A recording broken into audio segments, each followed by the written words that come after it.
Eu estou falando com vocês nessa noitinha aqui do dia 28 de maio, terça-feira.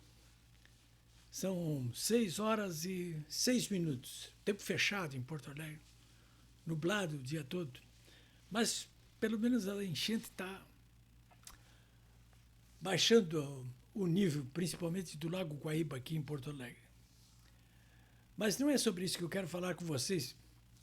Eu quero falar com vocês a respeito de internet, de redes sociais.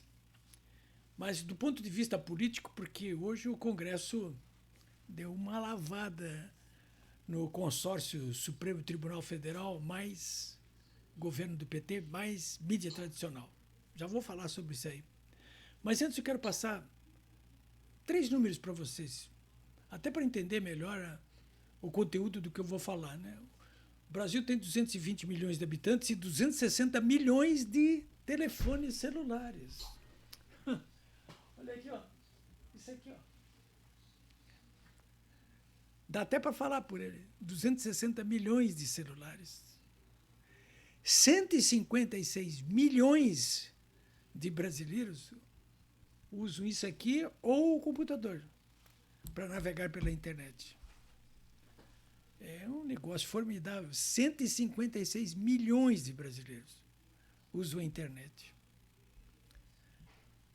Os 220 milhões de brasileiros têm 260 milhões desses aparelhos aqui. 156 milhões navegam pela internet. Se informam pela internet. Compram e vendem pela internet. Namoram pela internet. Fazem tudo pela internet. Um amigo meu diz assim, dá até para falar. Aliás, a coisa que eu menos falo é falar aqui. Bom, senhores, olha aí. Quem é predominante aí na internet?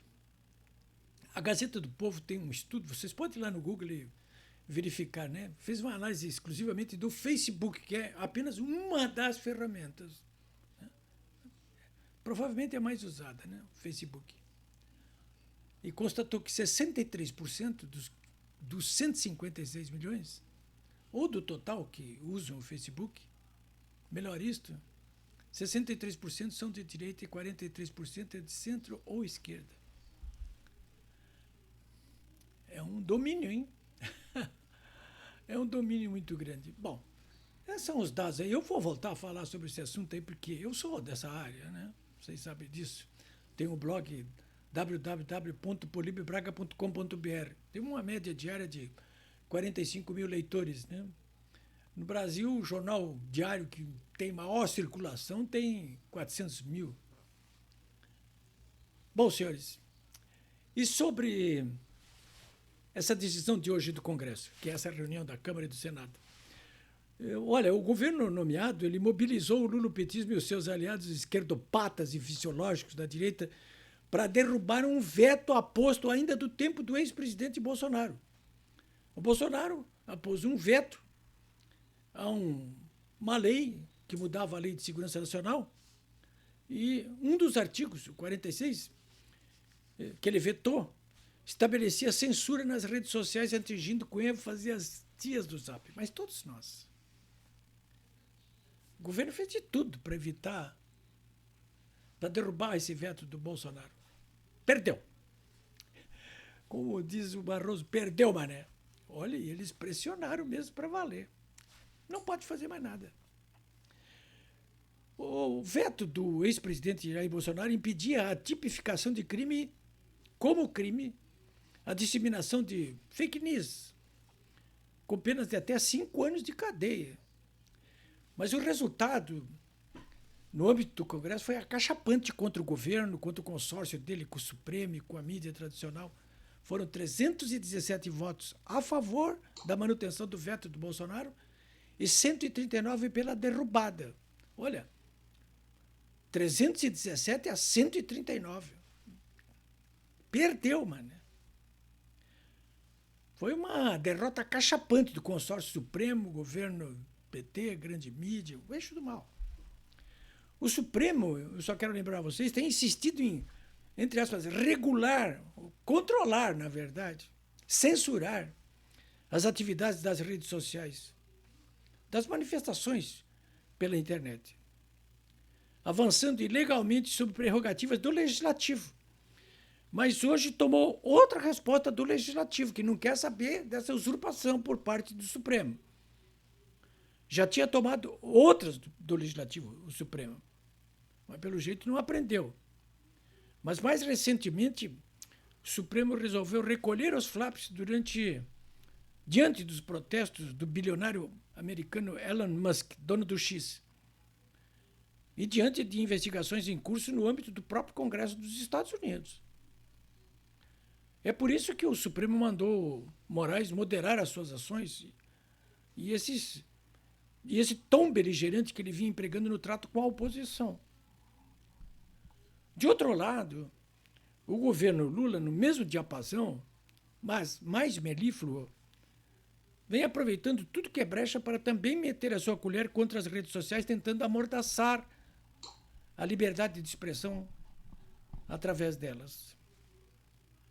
Bom, para esse movimento, o Supremo e o governo do PT têm contato com o apoio da mídia tradicional, né, que quer ficar com o monopólio da informação, quer continuar, mas perdeu, mané.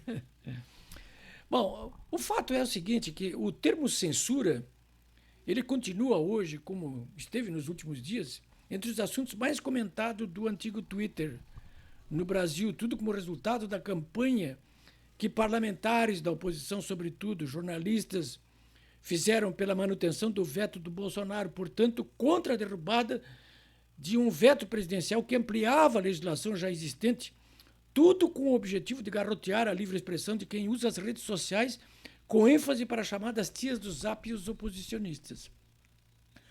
O veto número 46/2021, aplicado pelo ex-presidente Jair Bolsonaro em 2021, na sanção do projeto que revogou a antiga Lei de Segurança Nacional e definiu os crimes contra o Estado Democrático de Direito, foi analisado hoje em sessão conjunta do Congresso, junto com outros 16 vetos. O governo perdeu outros também, não todos.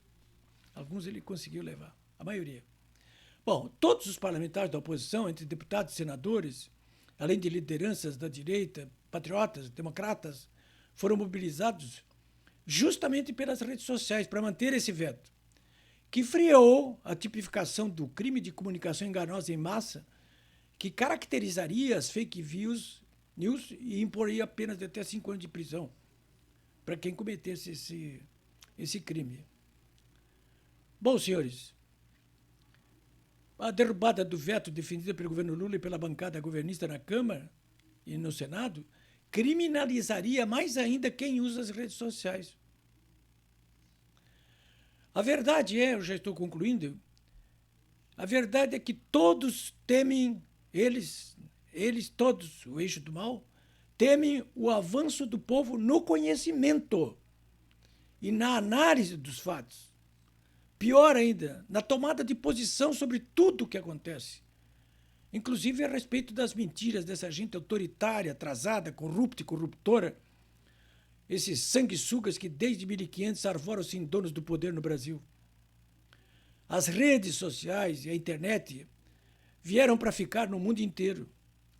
Não são território de ninguém, como eles dizem, porque a verdade é que existe uma ampla legislação regulando o que transita por ali, que não é diferente do que transita de boca em boca, nos jornais, nas emissoras de rádio e de TV, no alto-falante de qualquer festa. A liberdade de expressão não é um bem absoluto, como estabelece e regula a própria Constituição, que, para detalhar o que está ali, conta com leis como o Código Penal, o Código de Processo Penal, o Código Civil, o Código de Processo Civil, o Marco Civil da Internet e até a Lei de Proteção de Dados. Olha, não é pouca lei, é muita lei. O que essa gente do eixo do mal sempre quis e quer, na verdade, é governar o povo, mesmo que não tenha voto, mesmo sem contar com o apoio da maioria, mas contando nas suas falanges com minorias agressivas, despudoradas, que os apoiam de modo amoral e imoral, sem preocupação com a verdade.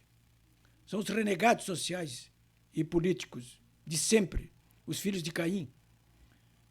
Mas eles estão perdendo o mando de campo. Pode até espernear, mas eles estão perdendo o mando de campo. Não se desespere. Melhor ainda está por vir.